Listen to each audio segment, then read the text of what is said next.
Hello mga mamits! Magluluto ako ng kakaiba na ulam ngayong tanghalian.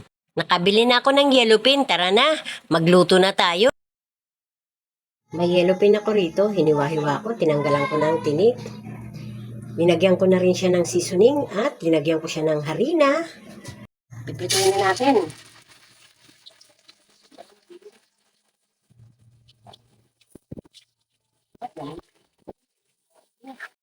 Yan. May kamatis. Marinas, bawang na tayo. Yung kamatis, pinurong-durong ko muna yan. Lalagay tayong tomato paste. Kailangan natin lutuin para hindi ka maatim. Sabi na natin.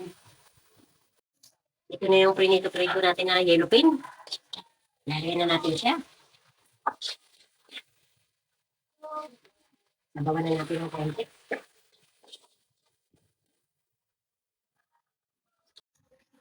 Ilalagay na natin yung prinito ko kanina. May patatas, carrots, at kamuti. Ilalagay din tayo ng red bell pepper. Lagyan na natin ng paminta.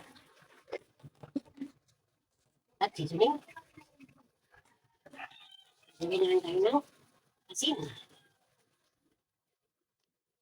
Kaya ko ng atay ng manok. Dudurog-durugin ko muna yan. Patis. At sili. Hindi ko na yung pipisain.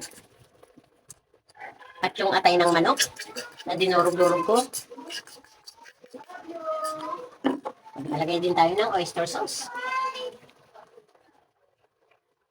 Maglalagay na tayo ng green peas. Ubus na natin. Haluin natin. Okay na. Ang igadong yellow pin. Linagyan ko ng medyo masabaw-sabaw ng konti. Ang sarap ng lasa. Kain na tayo.